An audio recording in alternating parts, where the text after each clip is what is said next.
It was supposed to be a quiet Sunday. At Sunnydale Diner, the kind of place where the scent of bacon and biscuits lingered in the air like tradition, Walter and Dolores Green sat together in their favorite corner booth, the one by the window, table 6, always reserved for them. Their hands wrapped gently around warm coffee mugs. Half-eaten pancakes rested untouched as they exchanged quiet morning words. This was their ritual, a moment of stillness in a world that had long since sped past them. But that morning, the silence was shattered. The door slammed open with a force that didn't belong. 2 white police officers entered, their boots echoing sharply across the tile floor, slicing through the diner's gentle hum like a blade. Conversations halted. Silverware froze midair. One officer's voice boomed, curt and commanding. "We got a call. Let's see some ID now." And just like that, the warmth of Sunday turned cold. Dolores's fork hovered briefly before she set it down with trembling fingers. Walter looked up, spine straightening, his voice measured but resolute. "We've done nothing wrong." His tone was dignified, as if he still stood at the front of his classroom, explaining truth to a room full of skeptical teenagers. But the officers didn't see a teacher. They didn't see a man who had served his town for over 4 decades. They saw something else, something they couldn't quite name, but felt empowered to confront. And behind the counter, Jenny, the young waitress who had served them for years, leaned in close to a customer, her eyes filled with nervous dread. Something was wrong, and everyone could feel it. The room went still. The only sounds left were the slow drip of a coffee pot, the distant clink of a butter knife hitting ceramic, and the low hum of tension building in the air. Walter had ordered the same breakfast for years. Black coffee, eggs over medium, extra jelly for his biscuit.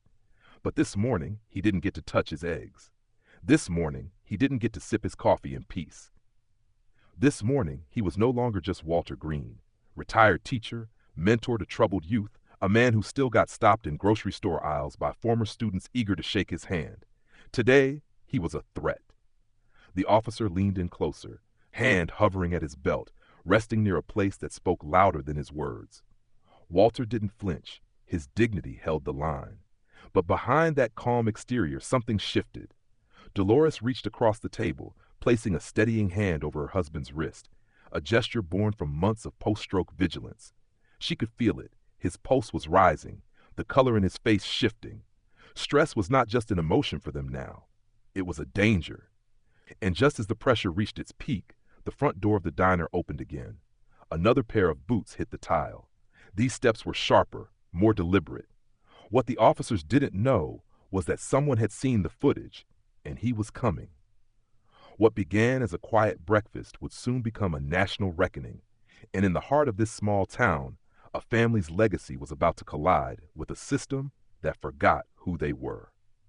Stay with us. What happens next will shake the diner and the town to its core. The peaceful hum of Sunnydale Diner shattered like glass when the door burst open a second time. 2 white police officers stepped inside, their presence immediate and invasive.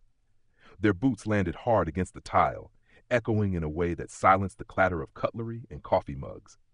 The taller one took charge, barking a command with no preamble, no courtesy. "We got a call. Let's see some ID now." The authority in his voice wasn't rooted in concern. It was rooted in suspicion, a readiness to escalate rather than investigate. The air thickened with unease. Walter Green, seasoned by decades of teaching and mentoring, looked up from his booth with calm confusion. His voice didn't quiver. It didn't lash out. It stayed level, firm. "We've done nothing wrong." He didn't blink, didn't raise his tone. His eyes searched the officer's face, trying to find reason. But there was none to be found, just a set jaw and a narrowed gaze. Across from him, Dolores, Doors, lowered her fork slowly, her fingers trembling as they brushed the napkin. She didn't say anything.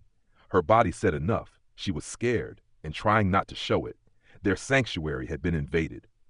From behind the counter, Jenny, the waitress, leaned toward a nearby customer and whispered, her voice barely audible.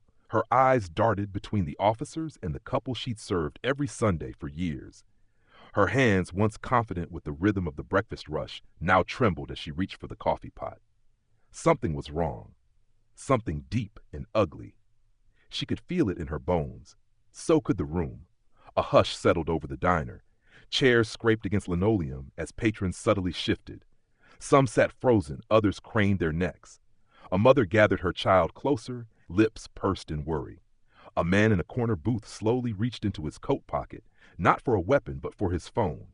He wasn't the only one. One by one, cameras rose quietly, red lights blinking in defiance. No one said a word, but everyone knew. They were witnessing something they couldn't ignore. Walter, ever the gentleman, reached into his wallet with slow precision. He slid his ID across the table, setting it gently on the wood. "Here's mine," he said, still calm, still dignified. "But I'd like to know who called us a threat." The room seemed to inhale sharply. The officer bristled. "Sir, I don't like your tone." That was all it took. A question, not even a challenge, had become an act of aggression.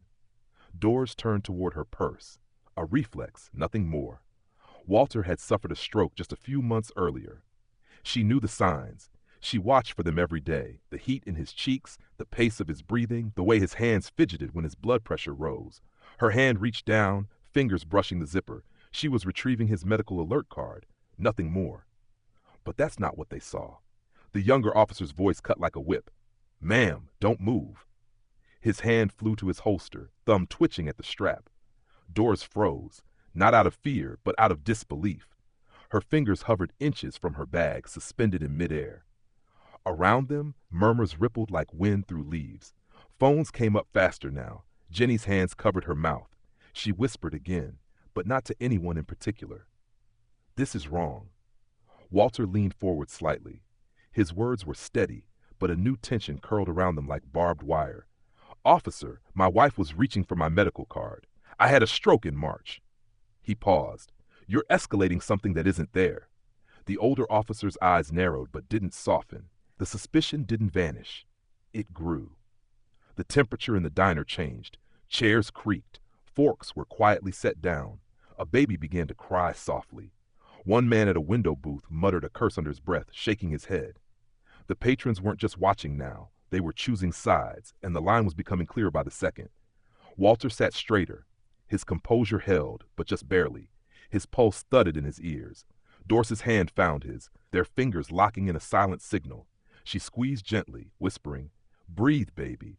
She could feel his heart racing through his skin. She could see it in his eyes, the dizziness, the pressure, the silent battle to stay grounded. He whispered back, trying, but his voice was thin, winded. The officers didn't flinch. They didn't ask if he needed help. Instead, the younger one took a step closer. "You're resisting by arguing," he said coldly.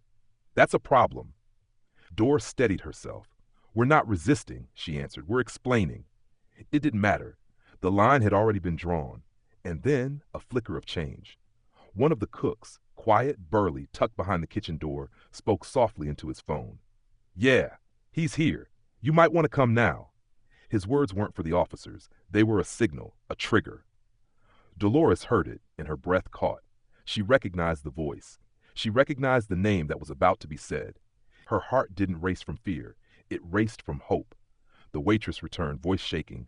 "Officers, this is a misunderstanding. You're going too far." The younger cop snapped, "Stay out of it." But it was too late. One diner, then another, uploaded the footage. The hashtags were already forming. Small town racism, justice for the Greens. Walter's grip on the edge of the table tightened. His knuckles whitened. The tremble in his hands worsened. But Doris leaned in, voice low. "He's coming," she whispered. And in that quiet moment, with fear thick in the air and dignity under siege, a shift began.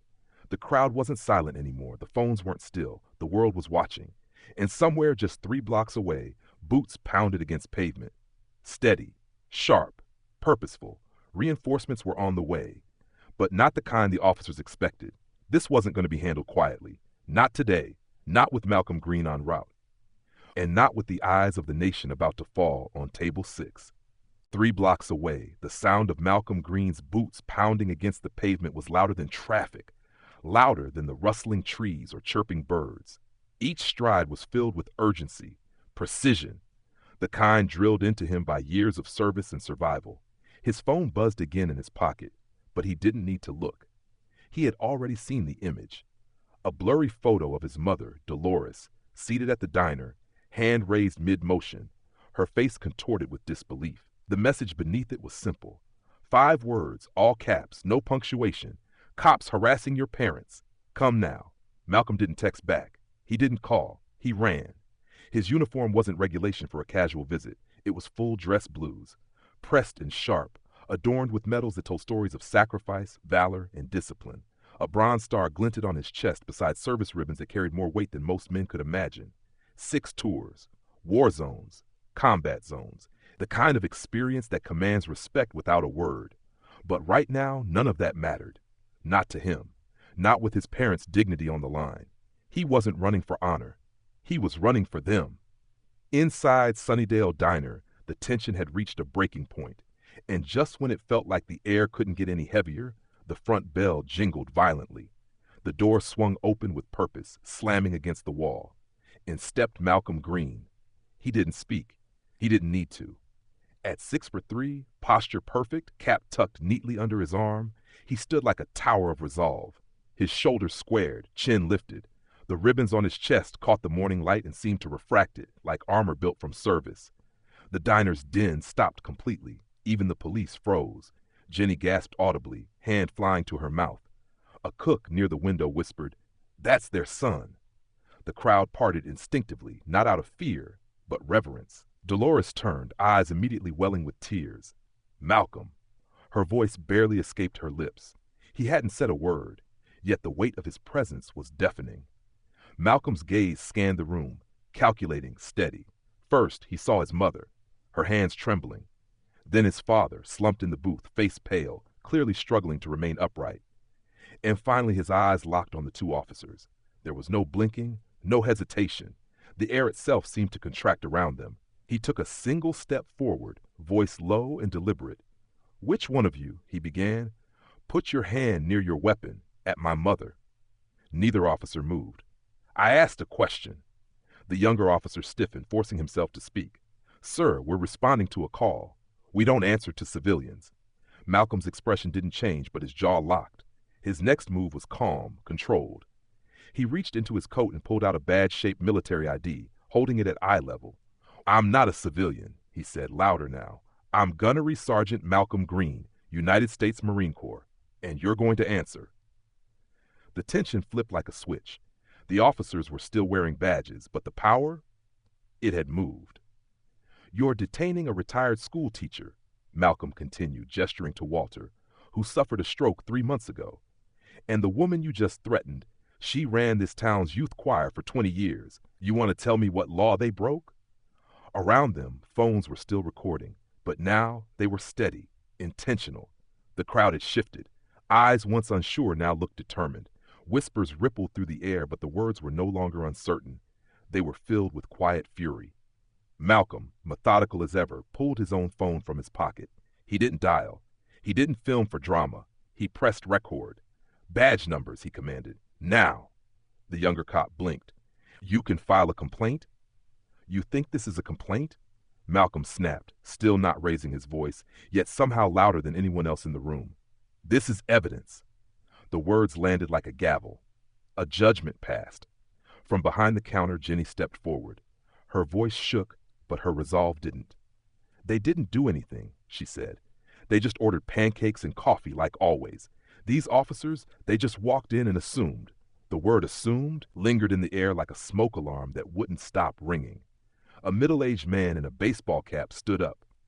"Walter Green tutored my son after school," he said, his voice steady. "Man's a saint." He looked straight at the officers. "You picked the wrong people." The room transformed from passive observers to quiet defenders. The officers, once towering with unchecked authority, now looked small. Their posture drooped. Their eyes darted, uncertain. Then Walter groaned, shifting in his seat. His hand trembled. He tried to rise, then stumbled.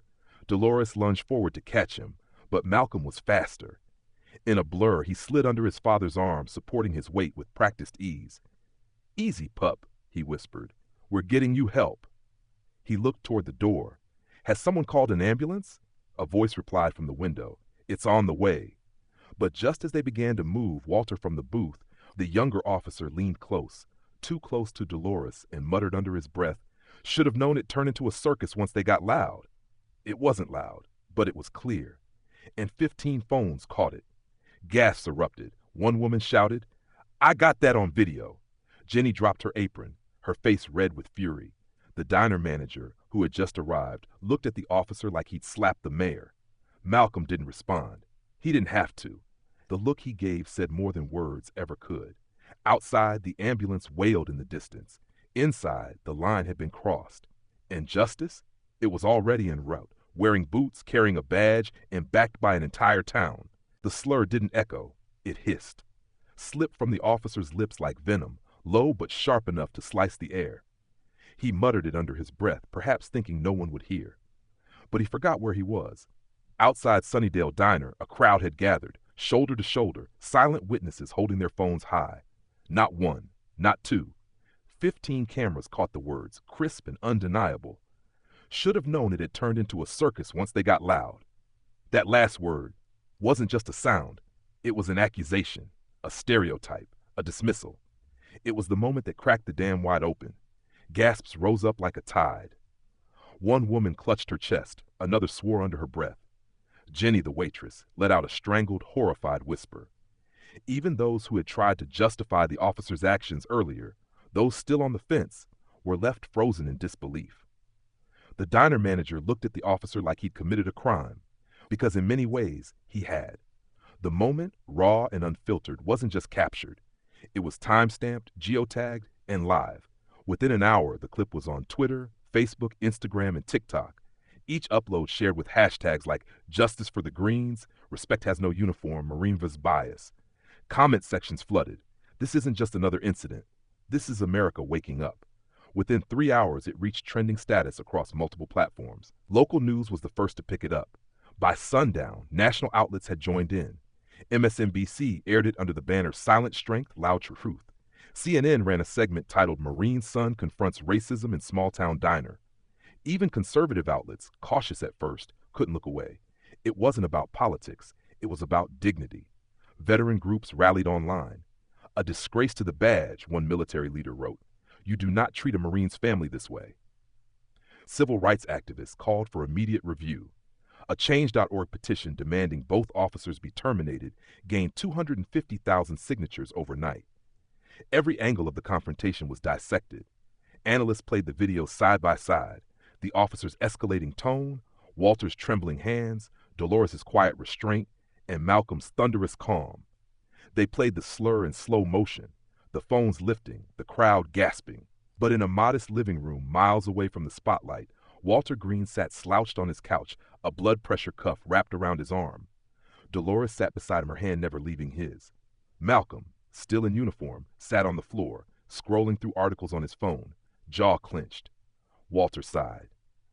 "I didn't want all this," he murmured. "I just wanted eggs and coffee. That's all I wanted." Dolores looked at him, eyes glistening.